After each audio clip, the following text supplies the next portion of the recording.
ছেলেকে বড় করছি কত কষ্টে, তুমি জানো না। তোমাকে কত কষ্টে বড় করা হয়েছে তুমি জানো না। তুমি জানো না বাজারে গিয়া বাবা সবচাইতে কম দামি জুতাটা খুঁজেছেন। তুমি জানো না সবচাইতে কম দামি কাপড়টা খুঁজেছেন। অসুস্থ ছিলেন, চিকিৎসা করার নাই, তুমি জানো না কেন? টাকা বাঁচাইয়া কবরে নিবে না। আরে পুরা কপাল তোর সুখের জন্য। খবর নিয়ে দেখ, ঘরে একটা ভালো খাবার তৈরি হইলে কোনদিন তোর মুখে না দিয়া খান নাই। খবর নিয়ে দেখ। আর আজকে কি বিচার আসে, হুজুর ছেলে কামাই করে, এখন বিবি আছে, সন্তান আছে, মৌসুমি ফল ঘরে নিয়ে আসা খাটের নিচে লুকায় রাখে, খাটের নিচে লুকায় রাখে। মাঝে মধ্যে দরজার চিপা দিয়া পর্দার আড়াল থেকে দেখি, ওই দৃশ্য দেখি, সন্তান বউয়ের মুখে উঠায়া দেয়, দে উঠায়া, এটা সরিয়া, এটাও সরিয়া, বউয়ের মুখে উঠায়া দে, সন্তানের মুখে উঠায়া দে, এটাও সরিয়া। কিন্তু পিছন থেকে যে বুড়ি মাটা দেখতেছে, ওই মার তখন কেমন লাগে, আয় এটা কি আমার ওই সন্তান? এই সন্তান এটা যে ঘরে ভালো কোনো খাবার আসলে তার মুখে না দিয়ে আমি খাই নাই, আজকে ওই সন্তান আমি যেন না দেখি লুকায়া লুকায়া তার বউ আর বাচ্চারে খাওয়ায়। কপা কিভাবে পারো? আরে কিভাবে পারো মা বাবারে সাইরা থাকতে? কিভাবে পারো? তুমি কই কই ঘরো দোয়া নেওয়ার জন্য, কই কই ঘুরো। আরে মার চেয়ে বড় দোয়ার করে নেওয়ালা কে আছে রে ভাই?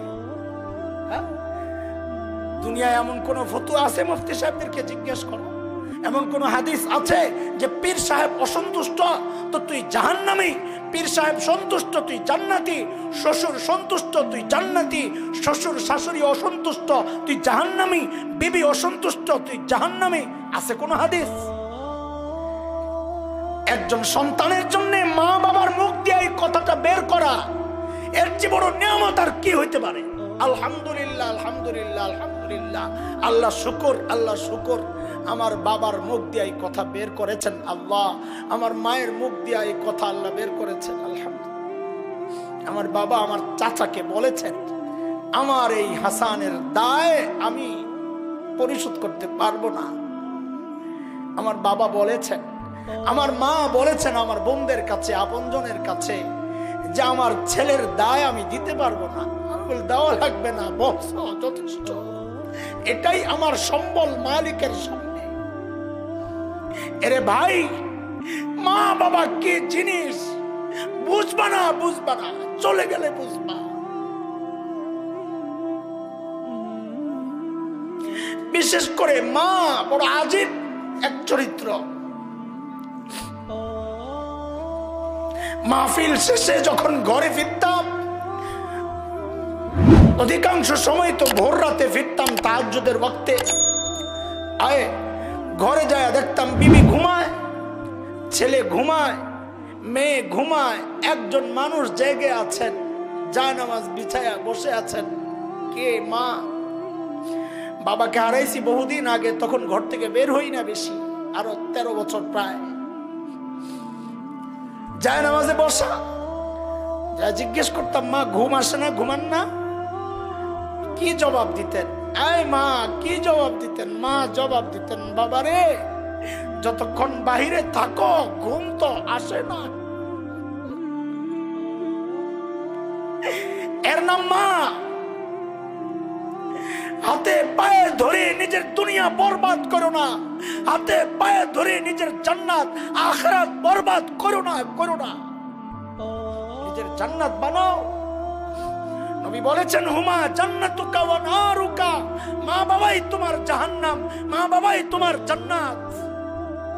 মা বাবা খুশি, ঈমান ঠিক আছে তো আল্লাহ জান্নাত দিবেন। মা বাবা নারাজ, ঈমান ঠিক থাকলেও আমল থাকলেও জাহান্নাম, নবী বলেছেন। সুযোগ কই পাইবা বলো? হারায় গেলে সুযোগ কই পাইবা? দোয়া নাও, দোয়া নাও। আমার মা যখন ইন্তেকাল করে, এক একজন কাঁদতেছেন করে, আমারও চোখ দিয়ে পানি পড়তেছে।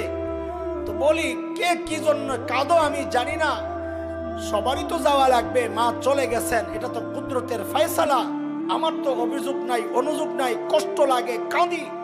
কিন্তু আমি কাঁদতেছি ভিন্ন কারণে, যাহারে আমার জন্য মালিকের দুয়ারে হাত পাতার জন্য তো আমি সবচাইতে গুরুত্বপূর্ণ জায়গাটা হারায় ফেলছি। তুমি পীরের কাছে যাও দোয়া নেওয়ার জন্য হাদিয়া নিয়া, তুমি তোমার ওস্তাদের কাছে যাও, শ্বশুরের কাছে যাও হাদিয়া নিয়া। এইরকম অভিযোগও আসে আমাদের কাছে, পোড়া কপাল, আরে পোড়া কপাল, এইরকম অভিযোগও আসে। ছেলেকে বড় করছি কত কষ্টে, তুমি জানো না। তোমাকে কত কষ্টে বড় করা হয়েছে তুমি জানো না। তুমি জানো না বাজারে গিয়া বাবা সবচাইতে কম দামি জুতাটা খুঁজেছেন। তুমি জানো না সবচাইতে কম দামি কাপড়টা খুঁজেছে।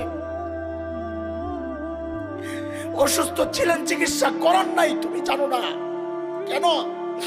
টাকা বাঁচাইয়া কবরে নিবে না। আরে পুরা কপাল তোর সুখের জন্য। খবর নিয়ে দেখ, ঘরে একটা ভালো খাবার তৈরি হইলে কোনদিন তোর মুখে না দিয়া খান নাই। খবর নিয়ে দেখ। আর আজকে কি বিচার আসে, হুজুর ছেলে কামাই করে, এখন বিবি আছে, সন্তান আছে, মৌসুমি ফল ঘরে নিয়ে আসা খাটের নিচে লুকায়া রাখে, খাটের নিচে লুকায়া রাখে।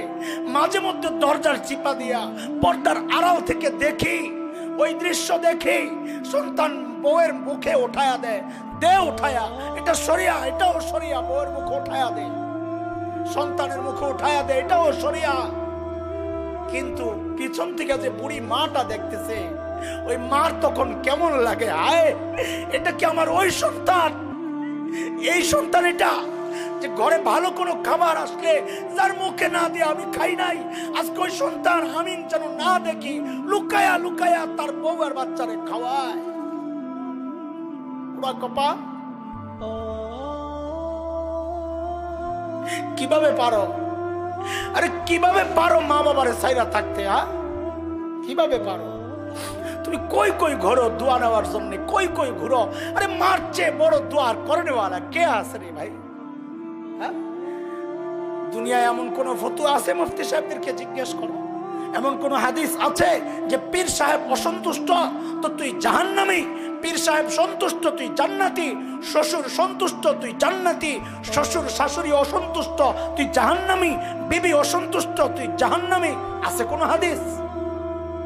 হ্যাঁ, শুধু আছে স্ত্রীর ক্ষেত্রে, আইয়ুমা ইমরাতিন মাতাত ওয়া যাওজুহা আনহা রাজিন দাখালাতিল জান্নাহ। যে নারী এই অবস্থায় ইন্তেকাল করে যে তার স্বামী তার উপর সন্তুষ্ট, আল্লাহর নবী বলেন ওই নারী জান্নাতে ঢুকে যাবে।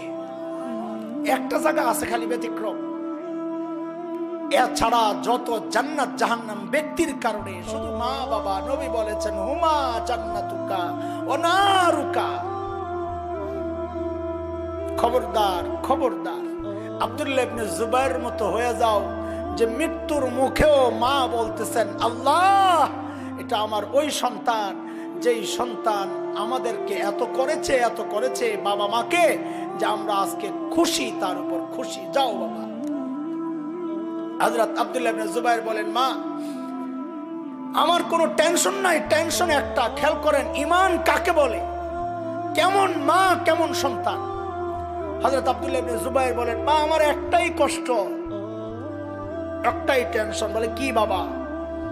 বলে আমার মৃত্যুর পর তারা যে আমাকে টুকরা টুকরা করবে, আরবিতে বলে মুসলা, যে তারা যে আমাকে টুকরা টুকরা করবে এটাই আমার টেনশন। আহারে কেমন মা! মা ছেলেকে সান্ত্বনা দিচ্ছেন। বাবা ঠিক এই কথাগুলাই আসছে হাদিসে। মা ছেলেকে সান্ত্বনা দিচ্ছেন, বাবা বকরিকে যখন জবেহ করে ফেলে তখন বকরির চামড়া ছিলে কাটে, এতে বকরির কিচ্ছু হয় না, কষ্ট তো জবের সময়। তারা যখন তোমাকে জবেহ করে ফেলবে তখন টুকরা টুকরা করলেও তোমার কষ্ট লাগবে, টেনশন করো না। এই মালিক কেমন